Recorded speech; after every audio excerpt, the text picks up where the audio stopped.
नमस्कार दोस्तों, विद्युत धारा की तीसरी क्लास में आप सबका स्वागत है। आज हम अगले क्वेश्चनों की ओर ध्यान देंगे। हमने 4 क्वेश्चन कर लिए थे, आज हम छठा क्वेश्चन देखते हैं। तो छठा क्वेश्चन है, किसी तांबे के तार का व्यास 5 mm, 5 mm का मतलब है मीटर मिलीमीटर तथा प्रतिरोधकता 1.6 × 10⁻⁻8 ओम मीटर दे रखी है। 10 ओम का प्रतिरोधक तार बनाने के लिए आपको कितने लंबे तार की आवश्यकता होगी। यानी कि प्रतिरोध का मान कितना दे रखा है, 10 ओम दे रखा है, और इससे जो तार बनाना है वो कितनी लंबी तार की आवश्यकता होगी, यानी आपको तार की लंबाई ज्ञात करनी है। यदि इसके दूसरा सवाल इसी के अंदर है कि यदि इसके दुगने व्यास को तार ले तो प्रतिरोध में क्या अंतर आएगा। व्यास डबल कर दें तो हमारे इस प्रतिरोध में क्या अंतर आएगा, ये हम बाद में करेंगे। पहले हम केवल इतनी ज्ञात करते हैं कि तार की लंबाई कितनी होगी। तो देखो, इसमें व्यास दे रखा है 0.5 mm। इसको मैंने मिलीमीटर को मीटर में बदलने के लिए 10⁻³ से गुणा करते हैं, तो 0.5 × 10⁻³ आ जाएगा। अब हम जानते हैं कि R बराबर ρL/A होता है, यानी ये फार्मूला आपको याद होना है। प्रतिरोधकता की निर्भरता के आधार पर ये फार्मूला आया था, ρL/L। इससे मेरे को L ज्ञात करना है। L का मतलब लंबाई होती है। L का मान तो ये एक भाग में है तो इधर जाएगा तो गुणा में RA हो जाएगा, और ये रो इसके गुणा में है तो इधर आ जाएगा तो भाग में आ जाएगा। इसे मैंने समीकरण नंबर 1 दे दिया आपके। अब देखो, इस प्रश्न में आपको क्या क्या दे रखा है और किस किस की आपको आवश्यकता है वो लिख देते हैं कि दिया क्या है। आपको R का मान दे रखा है 10 ओम, और स्मॉल r का मान मतलब त्रिज्या का मान, व्यास दे रखा है आपको, उसको त्रिज्या में बदलने के लिए 2 का भाग दोगे तो 0.5/2 × 10⁻³ हो जाएगा। तो त्रिज्या आपके पास आ जाएगी 0.25 × 10⁻³ मीटर। अब देखो, रो का मान भी आपको दे रखा है प्रश्न में, यहाँ 1.6 × 10⁻8 ओम मीटर। ओम मीटर मात्रक है, वो प्रतिरोधकता का है जिसे रो से व्यक्त करते हैं। अब देखो, आपके पास ए का मान नहीं है, आर का है, रो का है, ए का ज्ञात करना, लेकिन आप जानते हो कि आपको आर का मान दे रखा है। तो आप एरिया ज्ञात करने का फॉर्मूला जानते हो, πr²।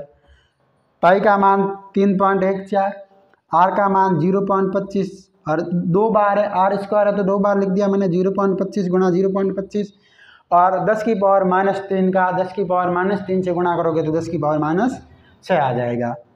अब ए का मान आपके पास, इसका गुणा करोगे तो आपके पास आ जाएगा 1.6 × 9 × 10⁻7 मीटर²। मीटर स्क्वायर क्यों आया, क्योंकि एरिया का एरिया से गुणा करते हैं, या फिर एरिया ज्ञात करने की यूनिट आपके पास मीटर स्क्वायर होती है, इसलिए मैंने मीटर स्क्वायर लगा दिया। अब उपरोक्त मान जो हमने निकाला है, रो, ए और आर का मान है, वो इस समीकरण नंबर 1 में रखना है।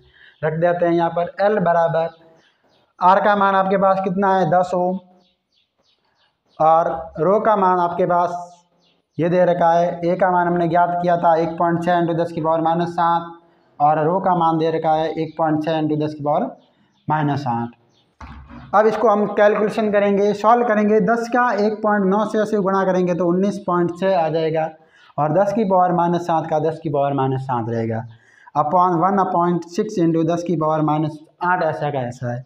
अब हम इससे कैलकुलेट करेंगे, यानी 19.6 में 1.6 का भाग देंगे, तो 19.6 में 1.6 का भाग दिया तो 12.257 आ गया, और 10⁻7 ऊपर पड़ा है। अब ये 10⁻8 को जब मैं ऊपर ले जाऊंगा तो 10⁻+8 हो जाएगी, तो ये ऊपर लेके गया तो 10⁻+8 हो गया।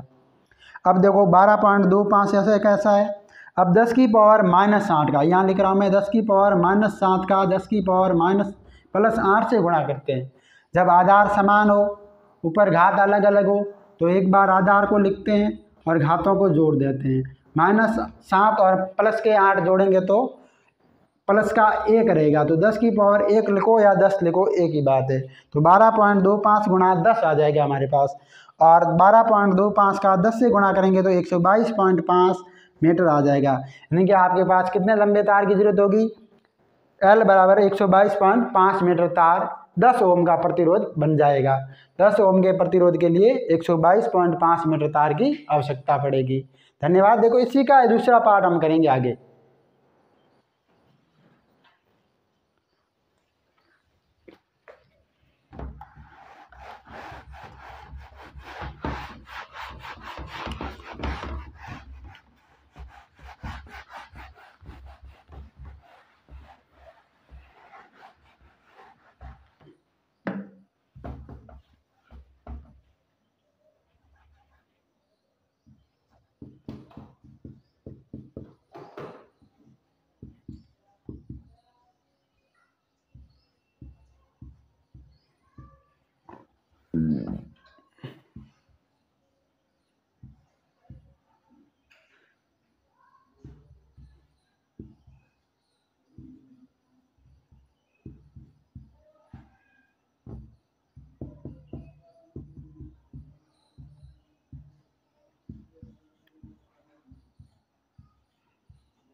हरू करो।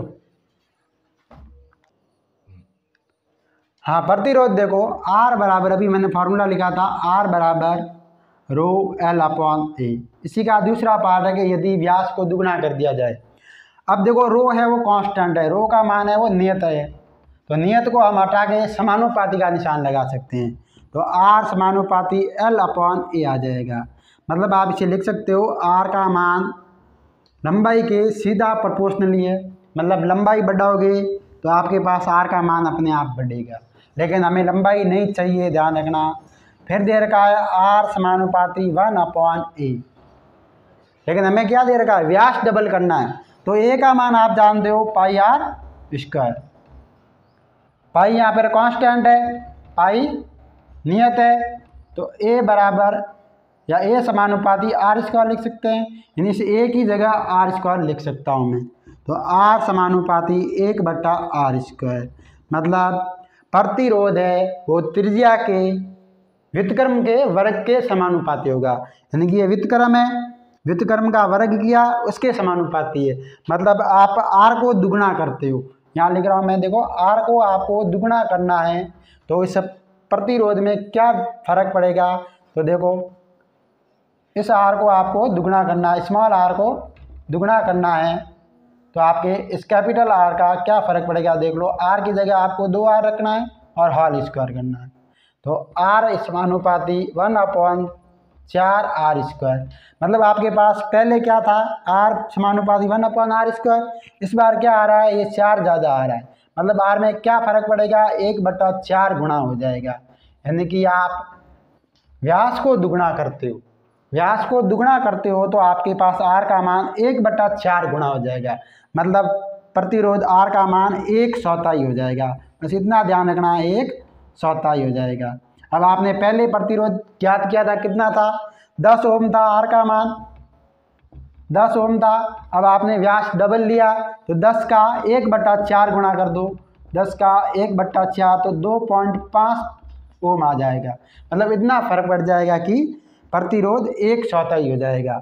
बस इतना ध्यान रखना है कि आपके कि R है वो L के सीधा समानुपाती होता है और A के व्युत्क्रमानुपाती होता है, इससे आपके ये दुगना या तिगुना भी आ सकता है। तो अगला सवाल है, किसी प्रतिरोध के सिरों का विभवांतर 12 वोल्ट की बैटरी है, यानी आपके पास V का मान 12 वोल्ट दे रखा है। संयोजित करने पर परिपथ में धारा मतलब I का मान आपको दे रखा है 2.5 मिली एम्पियर। अभी मैंने आपको बताया था मिली का मतलब 10 की पावर -3 होता है, तो I का मान आपके पास कितना हो जाएगा, 2.5 × 10 की पावर -3 एम्पियर। बस इतना ध्यान रखना है, मात्रक का ऐसा ही मात्रक आपको यूज लेना है। तो प्रवाहित धारा होती है तो प्रतिरोध का मान ज्ञात करना है। प्रतिरोध के मान के लिए आपको ओम का नियम आपको पता होगा। ओम का नियम क्या होता है, ओम का नियम, ओम का नियम आप जानते हो, V बराबर IR। I का मान आपके पास है, V का मान है, आपको R का मान ज्ञात करना है। ये I इधर गुणा में इधर आएगा तो भाग में, तो मैं लिख सकता हूँ R बराबर V/I। V का मान आपके पास दे रखा है 12 वोल्ट और I का मान दे रखा है 2.5 × 10 की पावर -3 एम्पियर। अब इसे सॉल्व करना है आपको, करते रहो।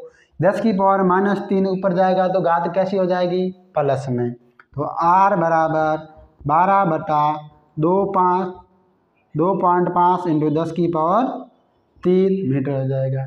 10 की पावर 3 का मतलब होता है 1000। 1000 में आप इसका भाग दोगे 2.5 का तो आपके पास सरलता रहेगी, तो इसको लिख सकता हूँ मैं 12/25, ये पॉइंट हटेगा तो ऊपर 0 और लग जाएगा। 10 की पावर 3 का मतलब 1000 और 1 0 इसका और आ जाएगा। अब देखो 25 और यहाँ ये 100 है तो 100 में भाग दूंगा तो क्या हो जाएगा, 25 100 का 100 हो जाएगा आपके। अब 1200 का कितने होते हैं, 1200 का 48 गुणा 1 0 ये और 1 0 ये हो जाएगा आपके 100। तो आपके पास कितना मान आ जाएगा, 4800 ओम का मान है। आपको क्या ज्ञात करना है, प्रतिरोध ज्ञात करना है। अगर ओम में रखना चाहो तो 4800 ओम आएगा, अगर आप इसे किलो ओम में बदलना चाहो तो R बराबर 4.8 किलो ओम हो जाएगा। मतलब आपके पास प्रतिरोध का मान कितना आ जाएगा, 4.8 किलो ओम। बस इतना सवाल था, नॉर्मल ओम के नियम पे आधारित था।